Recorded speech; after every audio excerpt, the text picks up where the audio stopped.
we're good to go. Ooh, thank you, everybody. It's awesome to see you here tonight. I'm really excited. So, we're going to be talking about Contemplations and my series of short films, and they run about 4 to 6 minutes each on various subjects. I've done 12 in all, but tonight we're presenting 3, and it's 3 that go really, really well together. So we've got letting go, forgiveness, and peace and love. And the idea I set out this whole program is I'm not trying to sort of preach, teach, or philosophize. I'm trying to be a catalyst for thinking and conversation. So conversation's always been a big thing for me. I love having coffee with friends and just talking about everything under the sun.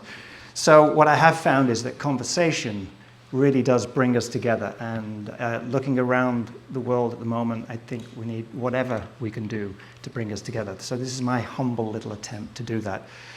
Plus, it's a combination of my photography, my writing, everything I am basically up to this point. So if you don't like it, I'm going to be really upset. So, you can probably tell by the accent, I'm not from America. So I think what I'd like to do is just give you a little journey that I took to get to a point where I came up with Contemplations. And then I'll show a film, and I'm going to just knock around some ideas of questions you could maybe ask yourself. And if you're in groups, ask each other. And just jot down on the paper here some ideas and thoughts you may have. And then after we do all that, we'll take a break and let it all simmer in place. And then we come back and to explain what they meant to me and why I wrote them. And then I'm going to open it up. And if anyone has the courage to share their thoughts, great. If you don't feel like doing, that's great too. But all I would ask is that at some point, you sit down with a cup of coffee, glass of wine, friend or whatever, and contemplate, consider, think, does this stuff apply to me? Can I do better? Can I be better? Can I help someone else be better? So this is what we're going to do. So let me start at the beginning. And I don't think we have any sound coming out of this. Boy, it's all magic. So, born in England, little tiny town called Southport. I had a big brother who got me into photography. And eventually, my love pushed me towards a particular type of film, slide film, which is a little tricky to take pictures with because it's not very forgiving. You either nail the exposure or you don't. So, but I loved the saturation of colors, so I was drawn to that. And my early work, I would say, being polite, was pretty uninspiring and very much along the postcard lines. But I knew there was something else, so I worked on some techniques and ideas. And then this photograph was a pivotal moment for me. After I'd been taking pictures for maybe about 8 years, I tried something new, found a location, got totally inspired, and this popped out. And it led me on a direction I hadn't been on before, and it helped me develop my own particular style of photography. I jumped into entering competitions and really enjoyed that and got my confidence up. And something happened. I went on vacation to America. 2 things happened. First of all, I fell in love with America. It felt like home to me. And second thing that happened was I came up with an idea for a coffee table book. I thought, let's photograph towns in New England with the same name as the town in England. I'll do this photo comparison. I thought, whoa, great, that's it, I'm going to be brilliant, it's going to be famous. So it was called Reflections of New England, and this is actually what it looks like now. This was my mock-up of the book that I took around publishers in New York and London, banging on doors. And, they were all very gracious. They said, yeah, Gareth, we love your work, it's fantastic. I said, can I get an advance? No, we don't know who you are, really. You've got no track record. So do the book, come back, and we'll publish it. Now, this was before desktop publishing computers and digital photography. So there was no way I was going to be able to finish this without some sort of money. But something magical happened. I met this lady, and she was already a successful photographer, doing absolutely stunning black and white portraits that she later hand-colored with translucent oils. Now, she literally knocked me off my feet in just about every way, creatively, physically, emotionally. We just meshed right from the start. So I did what every sane guy would do. I asked her to marry me. And she looks a bit like Stevie Nicks there, doesn't she? So we started from that point on working together. And Jan continued with her work, and she had her work published with Swiss poster companies and out of New York as well. I continued with my landscape photography, which has always been my passion, and I had corporate clients and some private collectors as well. But together, the business we had together was primarily portraiture and family portraiture. Black and white was always home for us when it comes to creativity, but we merged into color photography when digital came out. And we switched from a darkroom situation to basically doing our own printing with digital machines. So some purists would say we sold out. But I think we put our time in, a good 20 years of darkroom chemicals and touching things up. And I think creativity came to a different point with digital. I think there are many, many more skills that you have to acquire to do a good job with digital. So no complaints on that side of things. And it's led us to a pretty amazing journey. Our corporate clients included Sir Richard Branson, and we spent a week on his private island, Necker, filming the flora and fauna with a group of scientists.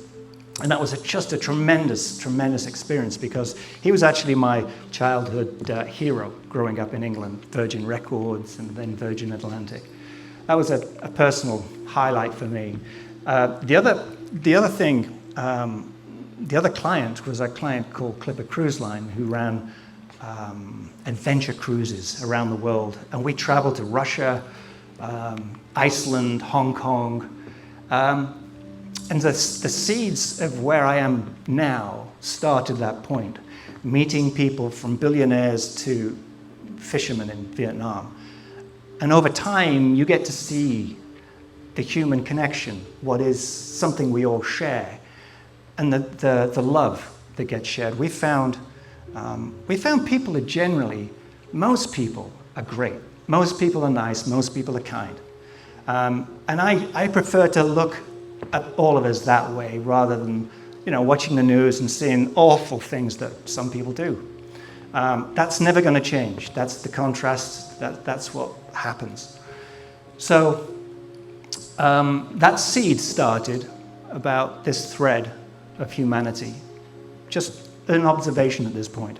But Jan and I were in Bar Harbor, Maine, and it was a personal vacation, and I was loving it. And I started taking more and more photographs, and I just said, if I could just do this all the time, can you imagine where it would take me? So Jan said, well, why don't we come up with something? Let's do something. Let's just go down the coast. So we decided to actually go up the coast. We decided to put a project together called the Great American Coastline that we funded through Kickstarter. And we drove in a big-ass van pulling an Airstream trailer from San Diego up to Cape Flattery in Washington. It was epic. It was one of those real highlights of your life. And I did it with my best friend. And we were on the road for about 4 months. We covered, I think, 13,500 miles.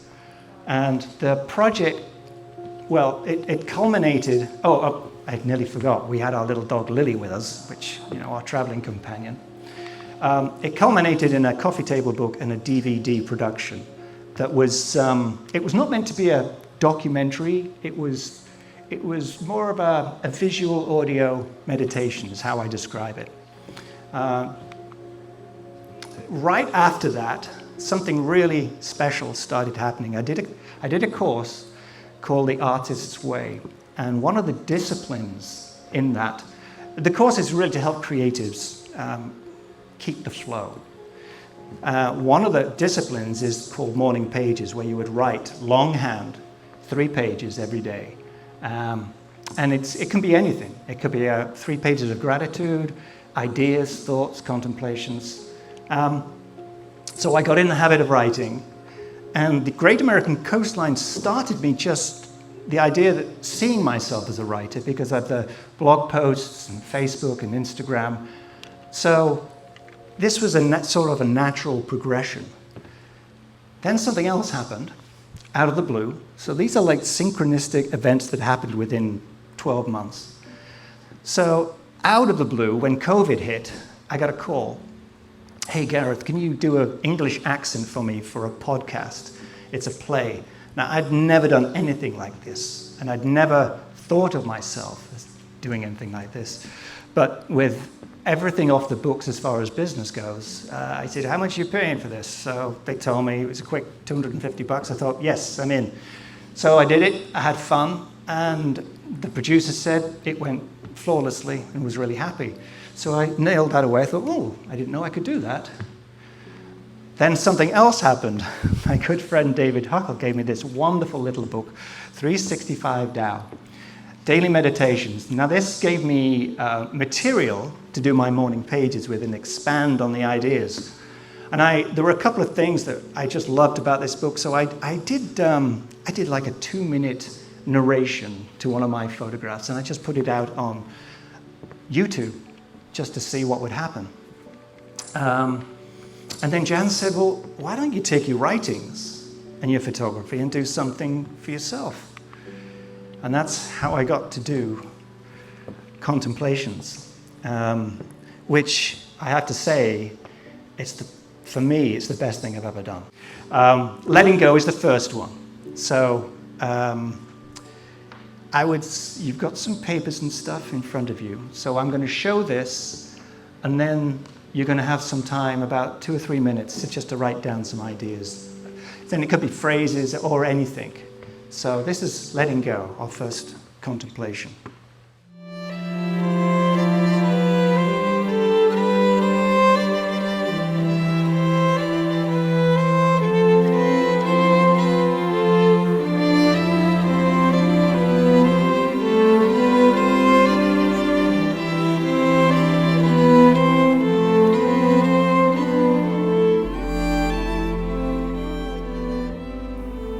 Letting go.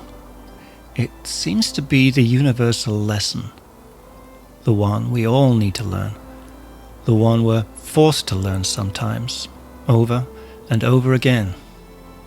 It's also probably one of the hardest lessons too.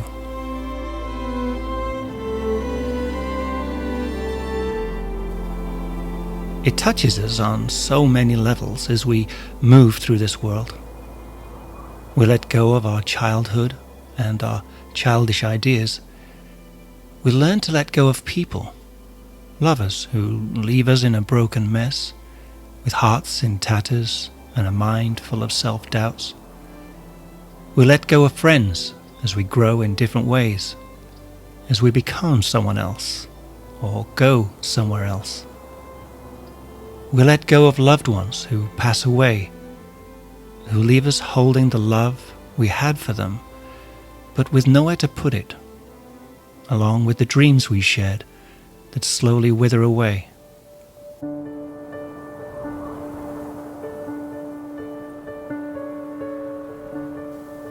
Over time, we learn how to let go of the grief, the pain of loss, the infinite emptiness. We find comfort in the memories of the time spent in each other's company, the laughter, the joy, the tenderness, all those times that now serve to warm and comfort us from deep within the soul.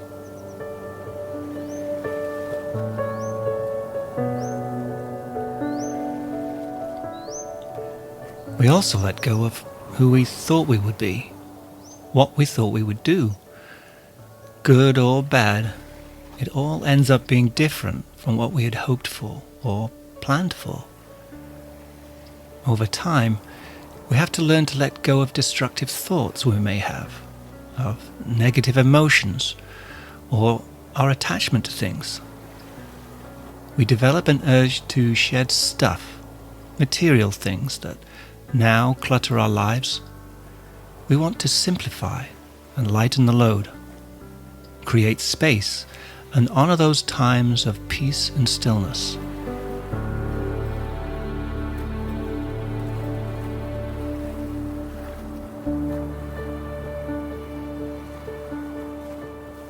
This is true of people too.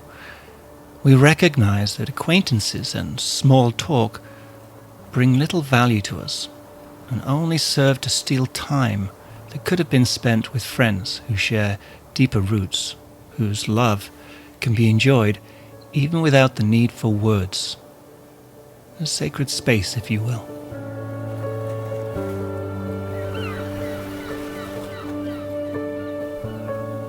Then there's the final letting go, when we slip out of our body to enter the unknown. We say goodbye to everyone and everything we've ever known. For some, it's a scary time. Others, not so much. Maybe there's a sense of peace that comes with a lifetime of letting go, that everything up to that point is simply preparation for what lies ahead of all of us. And that's the ultimate letting go.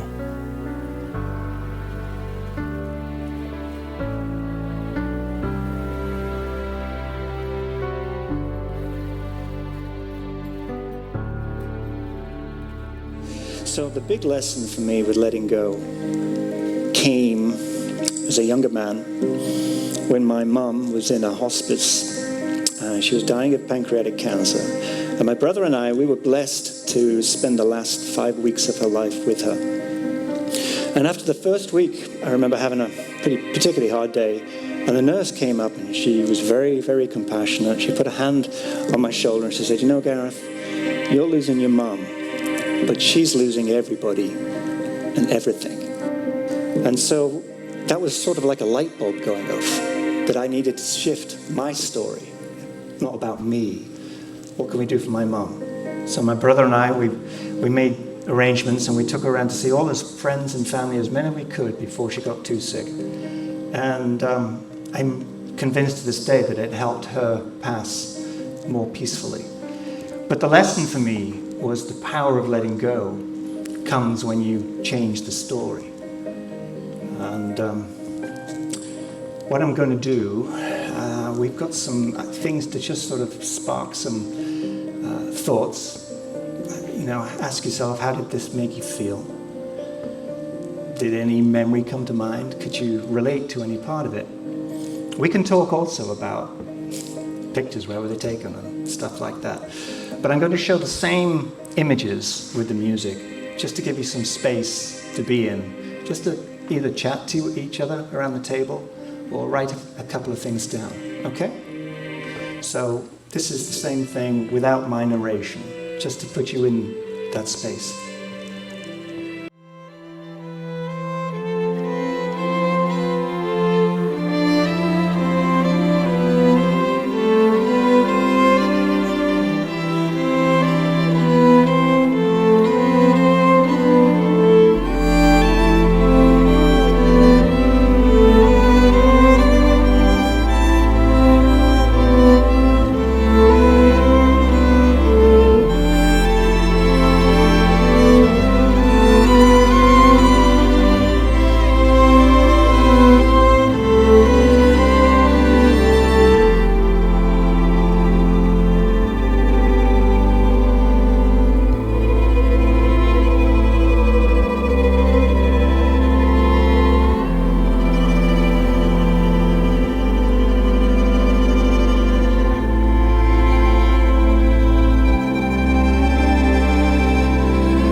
Okay, guys, I hope that was enough time.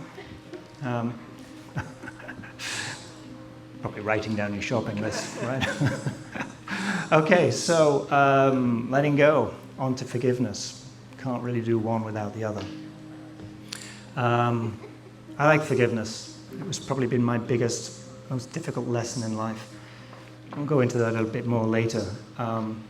But let me just show you forgiveness now, and we'll do the same thing again if that's okay with you. Just take a few minutes to write down some thoughts and ideas. Here we go, forgiveness.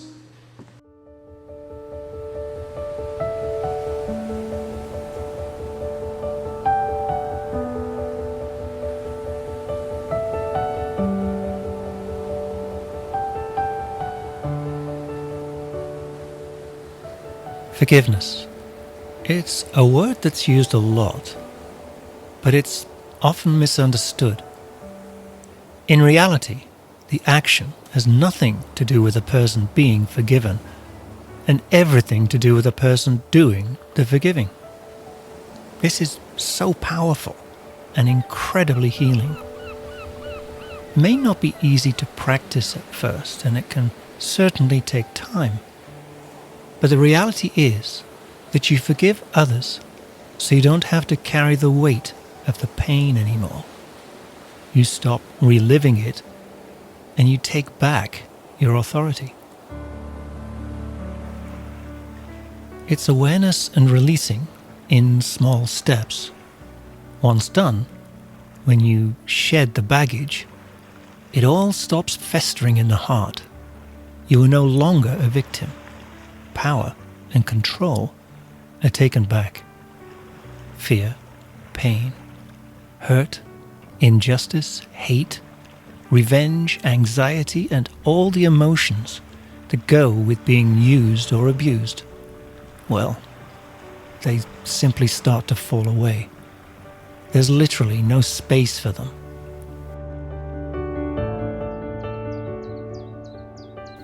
The place those emotions once held is now filled with love. The empowering kind of love that becomes the foundation, the healing platform, where the inner being expands and grows into the strength of character that often is a surprise not just to others, but also to the self. Indifference, emotional detachment, they become the shield once held by anger and pain, behind which a new vision evolves, and a real sense of peace, calm, and control sink deep within. This process of finding our internal strength is a bit like looking into the back of an old family closet and finding a diamond just sitting there in the darkness. The moment of finding happens suddenly and unexpectedly, when in reality the diamond was there all along, just waiting to be discovered. Our strength has always been there. We just need to uncover it.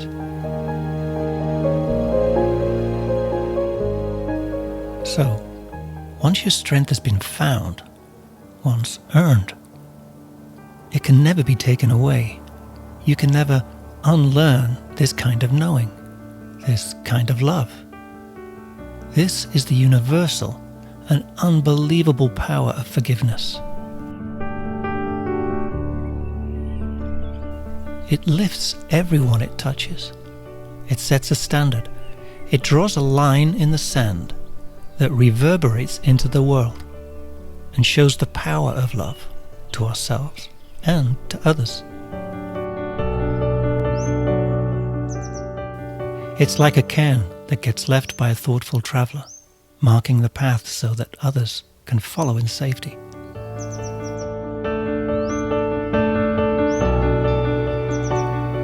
In the end, though, most of all, it is the love of self that reaps the greatest reward through the simple but powerful act of forgiveness.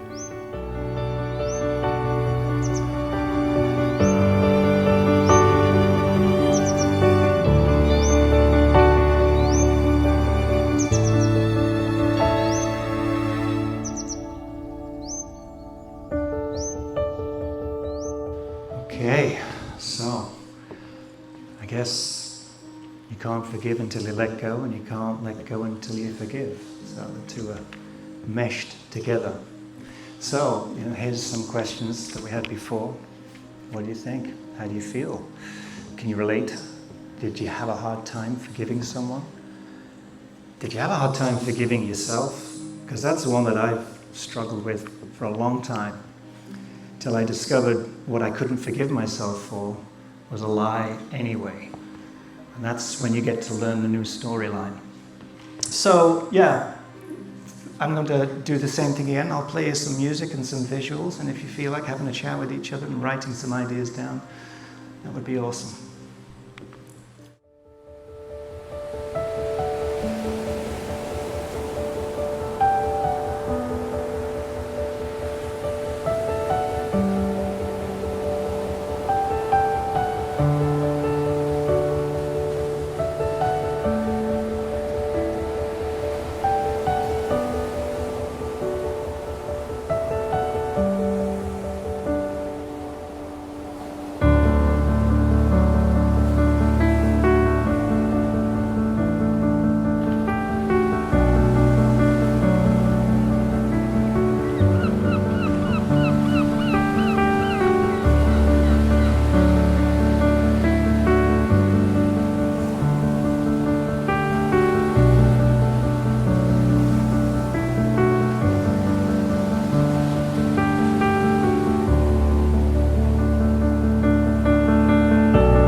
we're going to move on to peace and love. I love this one because one of the things I think has struck both me and Jan, as I mentioned earlier, as we've been blessed to move around the world, is that I truly believe that the core being of the human being is peace and love.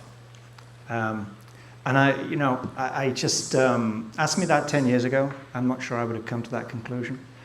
But I just think a lot of people carry a lot of crap on top of that, and some people don't even know it's there. So we can judge on the outside, or we can assume everyone has this as their core being. Because then maybe we'll relate to each other on a slightly different vibe. So peace and love, one of my favorites.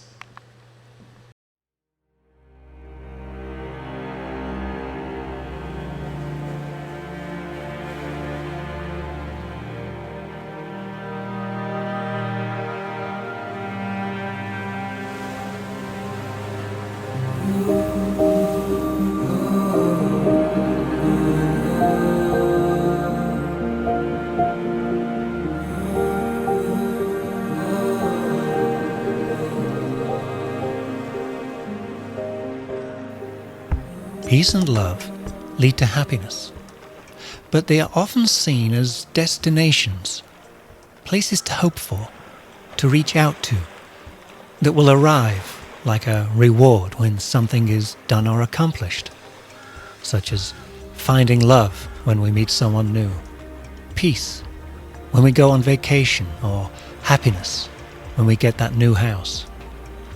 For sure, all of these things can bring brief moments of peace, love, and happiness. But the feelings don't last because they're seen as a payment for the actions taken, which ultimately makes them feel somewhat unsustainable and fleeting. However, there is another way, a deeper way of seeing things.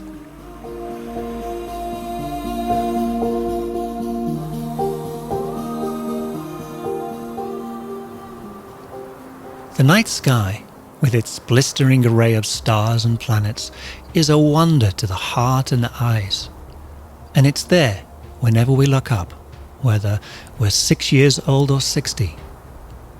Sometimes we can't always see the stars because they get obscured by clouds or the heavy haze of summer.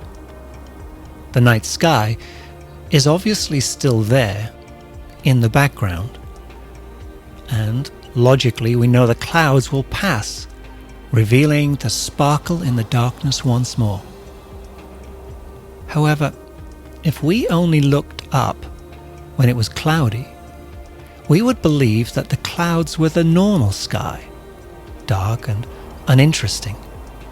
Then, when they passed, the sight of the stars would seem like the occasional gift, when in fact they are the permanent gift, and the clouds are actually the temporary state that steals the sight and glory of the stars from us.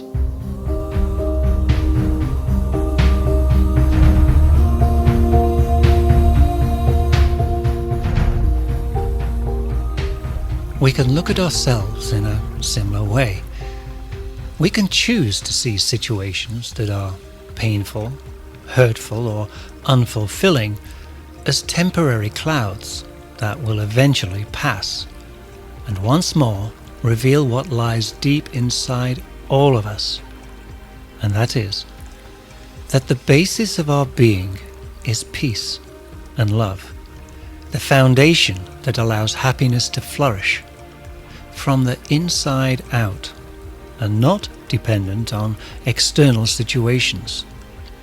It is our home, and like our home, we may leave it from time to time through the pressures of life, but we can always find our way back. It's a subtle shift in how we think, but if you change your viewpoint, your point of view changes.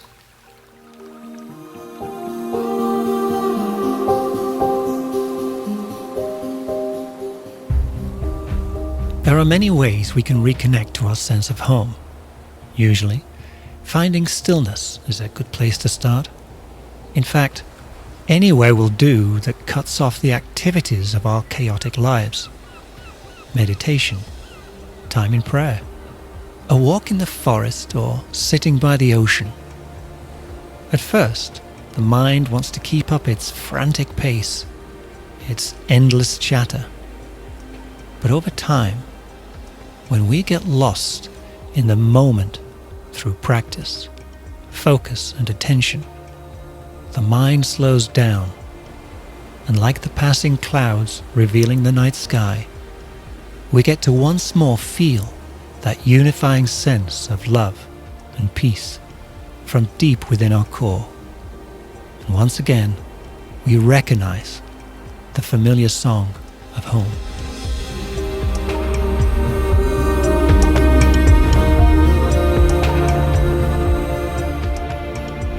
It is said that music is made within the space between the notes, and so it is for us. Between the activities of our lives, we can reconnect with what is the foundation of our being, the essence of our true self that lies underneath the clouds of everyday life. And that is the familiar and permanent symphony of peace and love.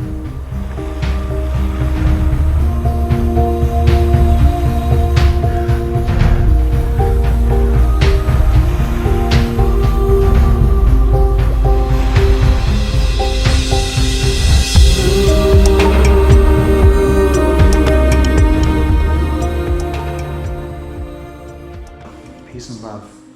It's great when you can find it. Driving in Naples can push you to the edge though, can't it? So why don't we run the same procedure, if that's okay with you, to just jot down some ideas, things. You know, if you think I'm full of crap, you can talk about that too. This is all about conversation. It's all open, okay? So let's just, you know the questions by now. I'm just going to run the music and give you some space to do it.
So why don't we take a short break, bathroom, replenish your drinks, whatever, and then we'll come back, and I'll give you a little background on what each one meant to me, and then maybe if you've got something to add, that would be awesome, or any general questions, that would be awesome too.